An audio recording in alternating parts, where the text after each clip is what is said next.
guys. How are you this morning? Come on in. I have a topic of conversation this morning that one of my subscribers has been sending to me over and over, Ms.V. Can we please talk about this? And I had been putting it off for various reasons. Um, it's kind of a tragic story, but it's life. It's his life. So this morning, we're going to talk about the life of Twitch and his untimely death. I don't know how many of you watched the Gayle King interview, but she had an interview with his mother and brother. There's now also a book that the wife Allison has written, as well as a story about him in People's Magazine. So as you come in this morning, good morning to you. Happy Hump Day Wednesday. And I'm going to get a few more people in this morning, and then we'll start talking about the story of Twitch. Many of you know him as an American dancer and personality that worked on the Ellen DeGeneres show. Twitch was a household name on that show. So as y'all coming in, let me get my little specs on so we can dive off into this. Good morning, Elaine. Good morning, Miss Jean. Good morning, Miss Audrey. And good morning, Miss Betty. How are y'all this morning? Hope all is well. Hi, Broken but Unbroken. Good morning. Glad you could catch a live. Thank you so much. So I sit down last night and I actually looked at the Gayle King interview. And it was a touching story. I had watched Ellen a lot of times just to see him dance, not really even watch the whole program. Great performer, awesome dancer. And as we go through his little life story and his untimely death, you will see that he was well loved by many. Let me catch this comment here. Twitch was my favorite DJ, so creative and talented, says Miss Audrey. Okay. So Twitch, a tragic story. His name was Stephen, his God-given name. Good morning, Miss Jackie. An American dancer on the Ellen DeGeneres show. He was married to Allison, and they had 3 children. Allison and he met because she was a dancer as well. Good morning, Miss Sandra. Stephen took his life in December of 2022. Good morning, Steve. There is so much tension between his widow and Stephen's family at this point after 2 years of his death. Good morning, Gigi. Mr. Twitch had it going on. Yes, he did. Most definitely. So for those who have watched the Gayle King interview with Stephen's mother and his brother, his mother did the interview in her home in Arizona with her son present. During the interview, she was asked what did she miss most about her son, and she reported his face. Their faces were very similar, and his smile. The interview took place just before the book that Allison, his wife, released. Much controversy has arose due to the book's release about Stephen and his wife, Allison. Let's keep in mind that this has been 2 years, but that's not a long time for grieving families, and especially a grieving mother. Most people knew Twitch as a charismatic dancer and daytime personality. His mother described him in their relationship as a very caring, loving, affectionate person. She had texted him on Monday, December the 12th of 2022. That was their last conversation by text that she had from him. The text was about his work and his children's Christmas lists. The next morning, Miss Connie, who is his mother, said she got a phone call from Allison, his wife, asking if she had seen him. Her reply was no. Hours later, he was found unalive in his hotel room with a self-inflicted gunshot wound. Miss Audrey saying Twitch was very close to his mom and his grandfather and his brother. They worked together. Miss Connie was told the terrible news by her brother, Alan. Of course, being a mother, it was very disturbing, and I can't even try to put myself in her place. They had just had a text together. Everything was well. So she's still trying to process 2 years later what really happened. After hearing the news, Miss Connie flew to California. This is where he lived with his family. Keep in mind, she lived in Arizona. She wanted to be with her family, his wife, and her grandchildren to try to grieve together and get through this process together. Well, as it would be, the phone rings and she gets a call saying that she needs to sign a DNA, a NDA, which is a non-disclosure agreement. I'm sure in her mind, she's wondering why, as any mother would. Why would you need to do that? And that's your son. Question that would probably be in any mother's mind. Allison went on to explain that someone in the family had sold a story to a magazine. Miss Connie asked, who did this? And Allison replied, according to Miss Connie, it was your father, who would have been Twitch's grandfather. Miss Audrey says, Bush babies, come on in. Please tap the like button. Thank you, Miss Audrey. It turns out that a magazine had called the grandfather during his grief and asked questions. Well, this probably happens all the time. He was somewhat of a celebrity on the Ellen DeGeneres show. While under duress, the grandfather answered the questions he was asked, unaware that this story is being sold to the magazine.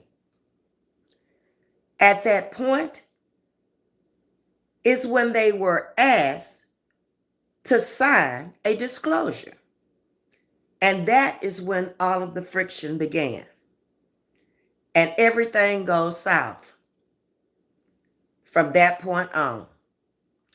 Good morning, Tajisti. We're discussing about Twitch this morning and his untimely death that happened 2 years ago. Okay? Now it comes down to, if you want to sign this agreement, you will not be able, if you don't sign, listen to what I'm saying, this agreement, you will not be able to participate in the memorial services or anything that has to do with the death of him. This is what the mother is being told. A hard pill to swallow, right? So Miss Connie went on to sign the agreement in order to participate in her son's services before he was cremated. Now, in the release of the book about Twitch and her memoir, it's all about releasing information that was personal information, pictures, and everything concerned with him to the public. Well, this wouldn't sit too well with most mothers, but that's what she did. To stop right here for a moment, Miss Connie is signing the document about a child she brought into the world and doesn't really understand still why does she have to sign this. I mean, at this point, what is she going to do? If the grandfather has already put out the answers to the questions, whatever he was asked, there's not much more that the family can do.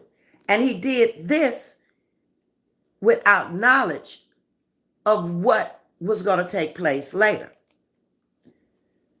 The wife feels that because the information has been linked, she deems it necessary for the family to have to sign these documents. So it goes to People's Magazine. An article has been released about the death of him 2 years ago. And that's a part of the big contention within the family. Good morning, love thyself. Okay. So many details have been brought out now about the mysterious copacania, is what they called it, of drugs that was found in the home. Although there were no drugs found in his system during the autopsy report. Details of his private journals are also included in the articles, along with molestation as a child by a trusted family member, which not even the mother or the brother had no clue, or any other family members, about any of this.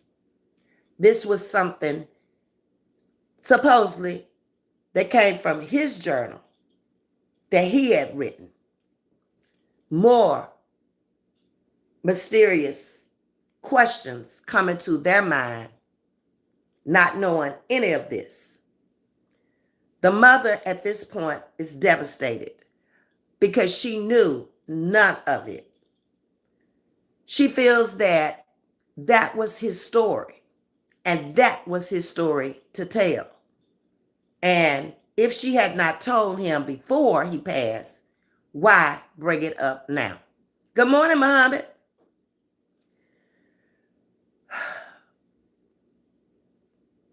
When Dre Rose is his brother that worked with him, was interviewed, he was asked by Gayle King if he knew of any of this, the drug issue with his brother or the molestation that he had written about in his journal. His reply was that he knew about recreational drugs that his brother had used, but nothing hard drugs or cornucopia of drugs as she had described that she found in the house. Okay? Nor did he know of any addictions that his brother had. If he was with him almost every day, there should have been some signs, and he should have seen something, especially if he was an addict. He also stated that he didn't know of anything about the cornucopia of the drugs. Where were they found? He had no idea what she was talking about. It's here, she says, that they were found in the house, and basically she's saying they were his. So it's in everybody's mind at that point. It's all hearsay because it is what they had been told by her. They did not see any of this, nor did they find any of this. His brother knew nothing about the sexual abuse in his childhood. Twitch's family had issues with the information because they knew nothing about the molestation either. So now there's family in turmoil, the entire family, his side and his wife and his children, and I'm sure her side of the family. So now all of the families are looking at each other puzzled. His side of the family knows nothing about this. Dre, who had worked with his brother, knew that Stephen had imposter syndrome. Together, they worked on ways to strive to cope and tackle his insecurities. Good morning, Sting. Good morning. Good morning. Dre confirmed that those conversations were difficult to have had with his wife. Let's be real about this. The wife will know some things about the husband that the family will not know.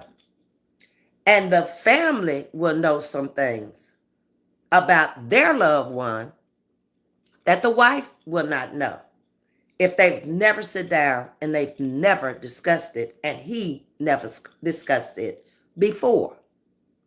And I think we all can agree on that. Dre felt that Twitch was silenced in his own home by his wife, which made them have a very, very close relationship on the outside, he and his brother. Because he was able to talk to him about things he was not able to talk to others about. Good morning, Miss Cynthia. Thank you, Miss Cynthia. He loved his wife. He loved his children. And he would definitely give them his last, according to his brother Dre Rose. Miss Audrey says his wife took his rings off and pictures of him 4 days after his death. That was strange, in my opinion. Some people leave the rings on and they're buried with them. Some people take them off and replace them with maybe a cheaper version. So I don't know how to take that or how to feel about that, because that's strictly left up to the next of kin on what really happens with the jewelry of that person. Dre felt that Twitch, again, was silenced by her. So Dre spoke about many conversations that they had had with no resolve. He said his brother would always tell him about some of the things that he tried to talk to her about in the home, but was unable to. And Twitch's conversation to him would always be, there is a life with the lights on, and I'll figure it out. When asked about the non-disclosure agreement, Dre felt that at that point, it was not about sharing experiences, but more so about intellectual property. So the NDA was shared on TV on the Gayle King interview, which came 3 days after his death. Basically, nothing could be disclosed in the NDA. No films, no pictures, no nothing about him. Few days later, a revised version came stating that nothing could be disclosed from the time of death until after his memorial service. This was how they were able to do the Gayle King interview, because of the second disclosure that they signed. Much backlash came online about Stephen's death. Stephen is Twitch. And how Allison conducted the business after his death. When I stopped and I looked at the story and I read the story, I was like, okay, so you don't want the mother or his family to say anything until after death, but yet you come with the journals in the book and also information that was disclosed to People's Magazine. I don't see how to correlate the two. Why couldn't they even discuss it until after the funeral? They had to remain silent. That's what I find very strange. Allison's reply was maybe she could help another family. Again, his family is hurt and grieving also, but I don't see where you're helping them at all. They have still, to this day, many unanswered questions. And I'm just trying to figure out, why was it so important to write all of this information to the public for them to have all of their opinions and scrutinize it, but yet his own family, the mother who birthed him, had nothing she could say and not much she could do? A lot of unanswered questions in that family still today. And I'm sure across the world, someone else has gone through this same thing. You find a lot of controversy in death and dying and grieving with families. There's always one that's going to dictate everything and will hurt you because they don't even ask you if you have anything that you want to do when it comes down to making out the arrangements and carrying out the services. That's a hurting thing because you're kin just like the person who's making those choices.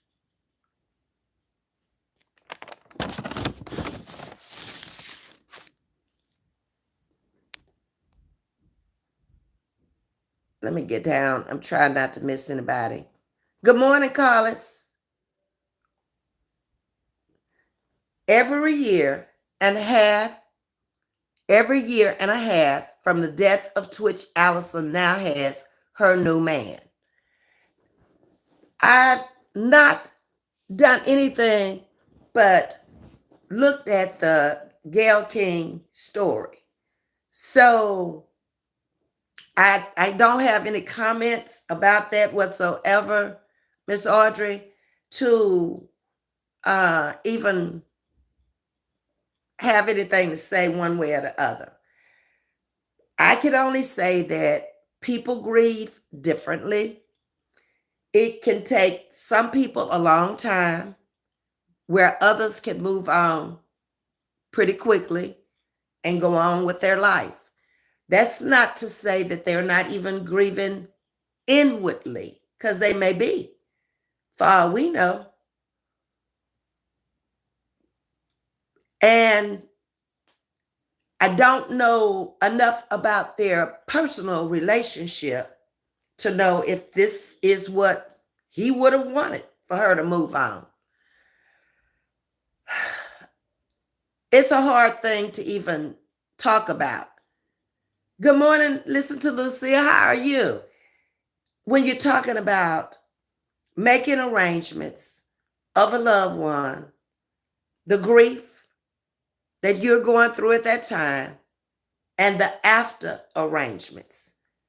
But we do, and we probably can come to an agreement that that was something desperately wrong for it to have been a self-inflicted gunshot wound, and he felt no other way out. Personally, I think there could have been a better way of resolve for the entire family. Bringing this to life to the public did not help the situation, because there's still a grieving mother. This was her son, who knew nothing about his addictions, who knew nothing about the sexual abuse.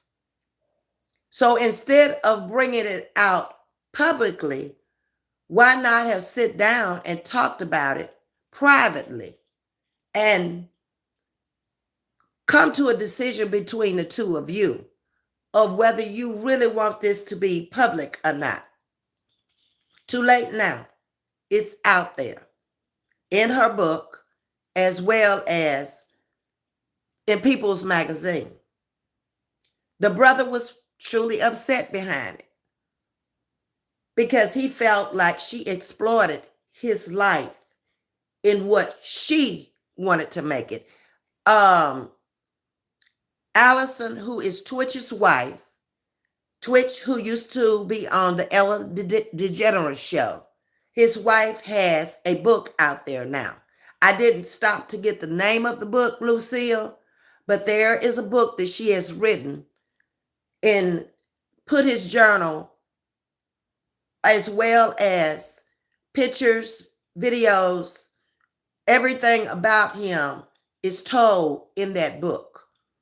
And it's a lot of information that is causing controversy, because even a lot of American people did not want to know that.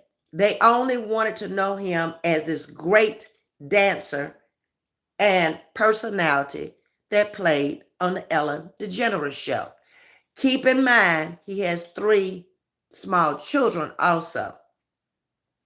That's not the legacy that you want to leave behind for your children to even grow up not really knowing,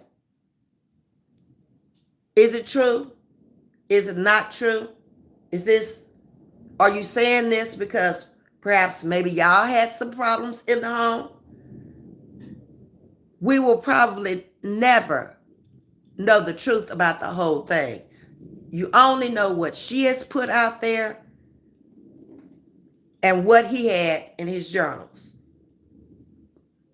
When it came to addictions, there was no addiction, according to his brother and the coroner's report, which found no drugs in his system. When it comes to the sexual abuse, the family knows nothing about it. The mother knows nothing. None of the family members knew anything about this. Perhaps this was something he kept to himself, but wrote it in a journal for it to be left behind. He has children, and it is my belief that this should have just been handled totally different. For the sake of the mother, his family, and his children. Miss Audrey is saying, my heart goes out to the kids. He adopted the oldest child and the other two so young to lose their father. My heart pours to them. When I was looking at the interview, Miss Audrey, it kind of brought me back to the Kobe Bryant accident that they had on the helicopter that day.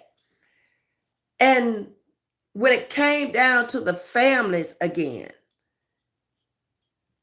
it was tragic, but again, the families have never come together to this day. Kobe's father has passed away since the accident, and his mother is now living in Las Vegas. And they don't have any connection whatsoever to Kobe's family and children. One child, remember, was in the accident with him. It was, in fact, 9 people on that helicopter. And I think it's such a sad situation to go throughout life. Never, ever really being connected again. They didn't have, with Kobe's family, they didn't have the best of a relationship when he was here because the father and mother did not really want him to marry Vanessa. But they got along okay for the sake of Kobe and the children. And now the mother is along, a widow by herself. So you can't tell me that it doesn't pain her and it doesn't bother her, as well as Stitch's mother. This is pain she will take to her grave with her. It will always be there. She will always adore and love her son and cherish the relationship that they have. But people need to be really careful when it comes down to the end of life. What you do, what you say,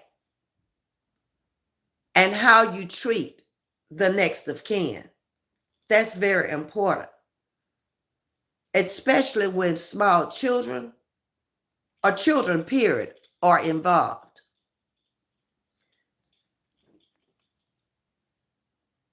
Okay. Lucille is saying all of that happened to him. Yes. I was going to see if I could stop by Barnes and Noble and see if I could find the book. I really, in a sense, don't want to read it. I just want to see the excerpts of what's the introduction is and maybe how she ends it. But to sit there and read all of that, I didn't even know him no more than probably none of you knew him other than on TV. I would just rather remember him as that charismatic dancer that appeared on Ellen and just rocked the house. That is the way I would like to remember him. Tajista is saying, be careful who you marry, is my advice. And I can say the same thing. I would never come out here, and I never have said anything negative towards my ex-husband, because he has a family and we have a child together. So if he was good enough for me to marry at that time and have a child with him, just because our relationship didn't work doesn't mean I'm supposed to hate his family or hate anything connected with him. No, and we never did. We went our separate ways for a while, and then we came back together for the child. And if I see him, which he doesn't live that far from me, we've seen each other a lot of times out eating. And I've gone over to the table with him and his wife. I don't have no problems with her because she wasn't even in the picture at the time this happened. She came along years later, and she's been always an awesome stepmother to my child. And I wanted it that way, so she could enjoy her stay when she went with him to his house. I don't get a lot of parents when things happen in a death or in a relationship that just kind of falls by the wayside, how the children can be so affected and it doesn't bother you. That would bother me if I had been the type of mother that would have said, he can't come to my house. I had remarried. And my husband gave him all rights to come there when we weren't even there. After she got up some sides where she was able to stay home by herself, why did we need to be there? You coming to see your daughter. I know who you are. Ain't nothing you gonna take off in here, out of this house. So why make it a problem when it's not a problem? I just feel like a lot of times we make too big of issues out of things that are so petty and so unnecessary. You don't even know people that well to even be getting involved in stuff.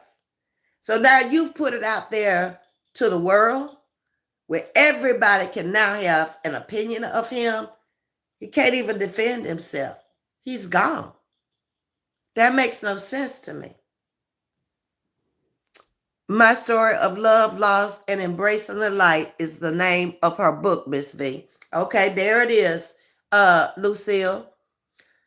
My Story of Love, Loss, and Embracing the Light is the name of her book. Thank you, Miss Audrey. Bernard, wait, sis, I ain't seen you in a while. I'm glad to see you. You still look beautiful.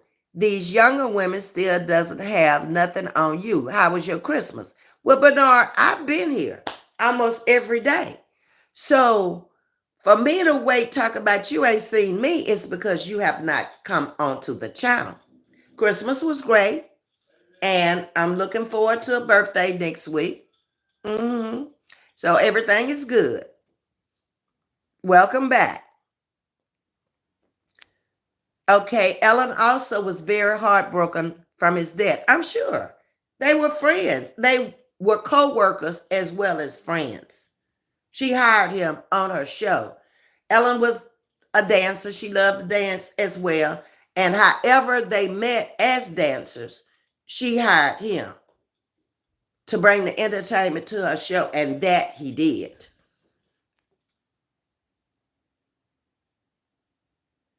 Okay. Thank you, Lucille. The 19th. Okay, it's my birthday. The big 7-1. How about that? Okay, so in all, summing it up, I pray that this family can find some closure, the entire family, and some peace, joy, and laughter again. along with an understanding of what really happened, and come together again for the sake of the children and the mother, if no one else. Miss Connie has lost her son and her grandchildren because on the interview it said that she had only seen her grandchildren twice in 2 years. Hold on, somebody's at the door. Who is it? Okay, I'm coming. Hold on, y'all.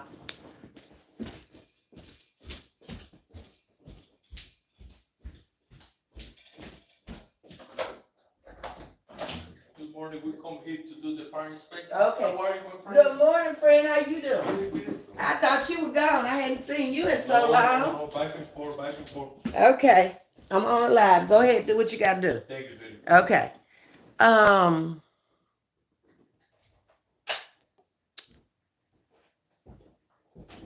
Thank you, love yours. I appreciate that. Looking good at 71. Yeah, I guess it's just good genes. I don't do nothing special at all. Not with skin, face, none of that. And Lucille said, yes, it's a blessing. It most definitely is. My parents left when they were in their mid 70s. So when I think about that, it's truly a blessing. Okay.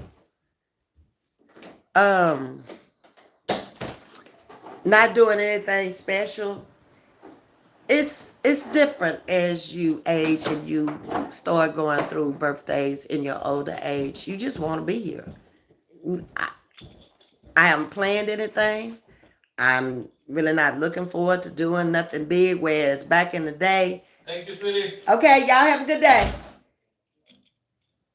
Back in the day, I would have had everything planned by now.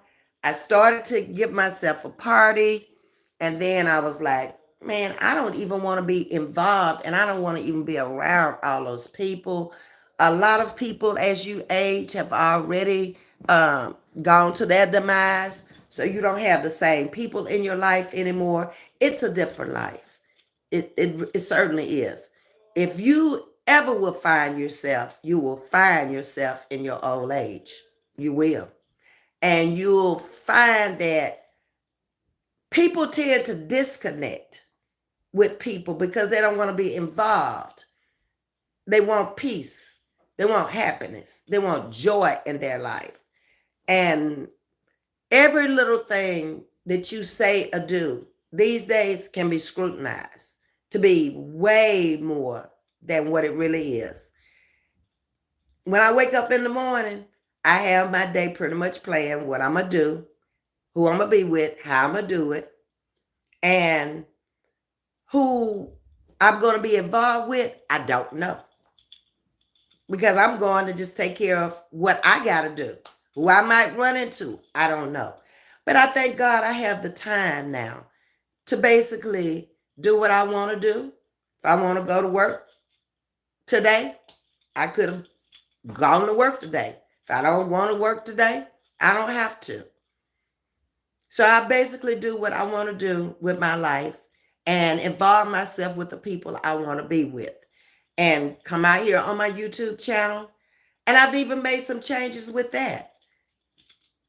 2025, just come out here, talk to the people who come into my chat, give my topic of conversation, click it off, and be gone. I don't even care to watch YouTube anymore. It's too much for me. I cannot handle it. If you are a peacemaker and you like peace in your life and you cannot bring peace, and then you get slaughtered for trying to be the peaceful person, I don't want nothing to do with it.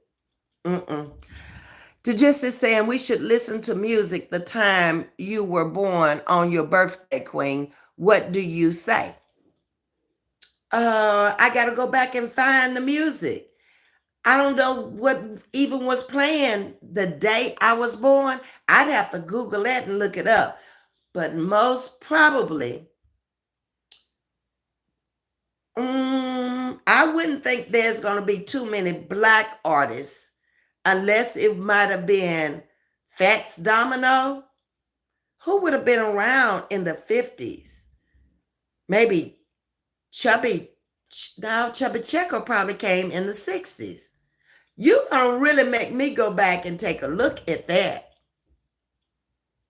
Probably some jazz artists would have been in the 50s. Elvis was big. Okay. I'm gonna look and see. That's what you want me to do, to just play some music on that day that I was born. Oh, I don't know if that's gonna be good music back then.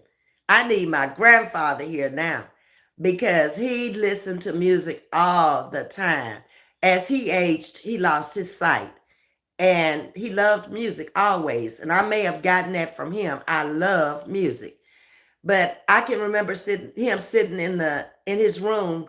We all lived together. My father's parents and all of my mom and all my siblings. We all lived in the house together.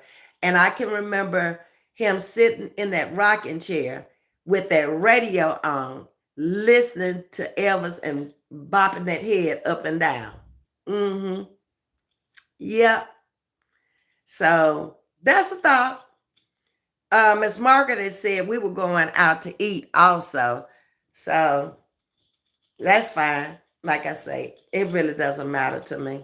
And it started last year. I told you, every decade you make changes in your life, or changes come about in your life that you may not even have to make, just due to maturity and age.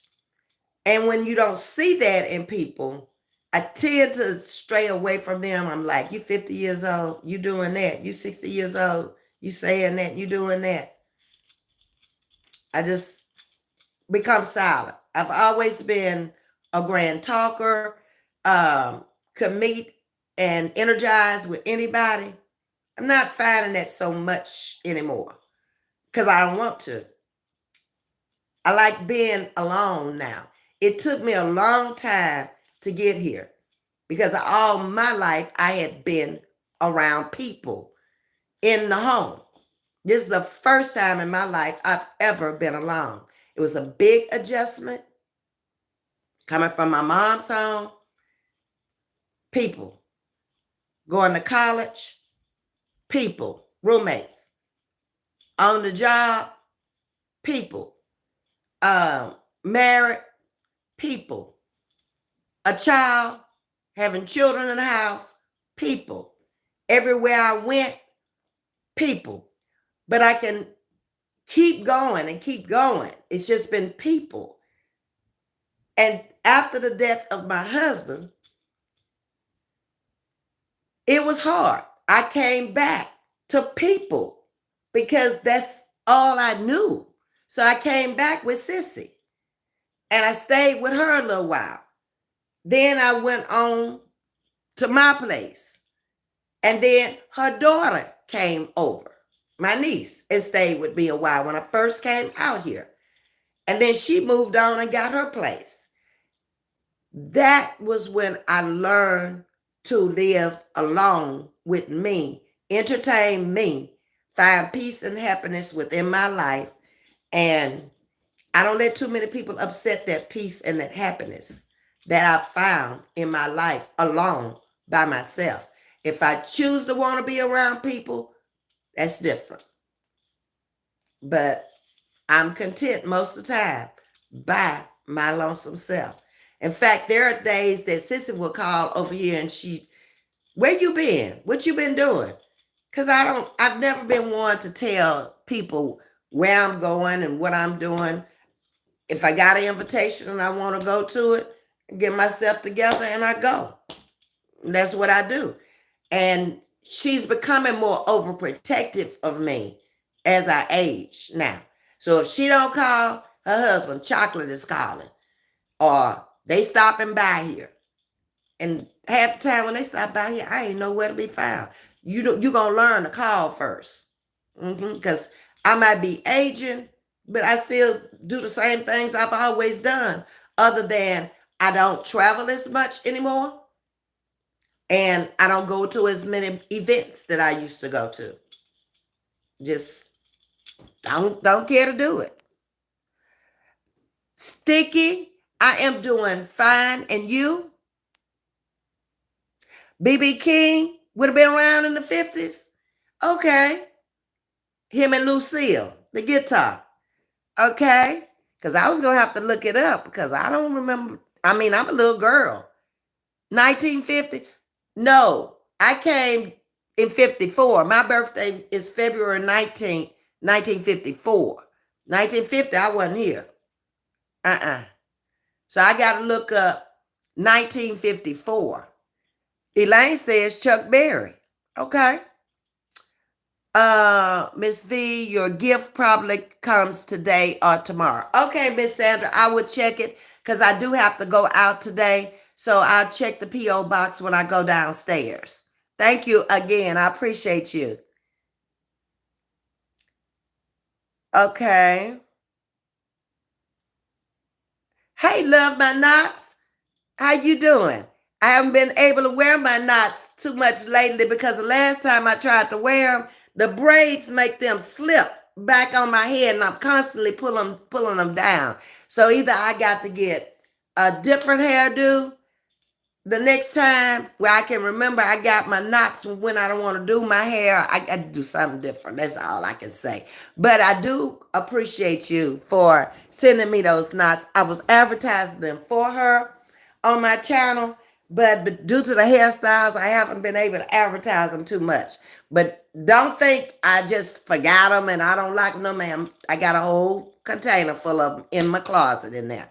And thank you again. Good morning, Miss Deborah Silva. Love my knots. Thank you for being a sugar wigger. And you have a beautiful day also. She's been over here 3 months. I appreciate you. All right. Thank you again. I got to get this call that's coming in. So y'all have a great day and we'll come back and I'm gonna figure out what Trump's been doing since that great speech he put on last night. And we'll come back and see if I need to make a phone call to him later on. So y'all have a wonderful day. Thank you for coming in and chatting with me. And I'll talk with you guys later. Love you much. Have a good day. Bye-bye.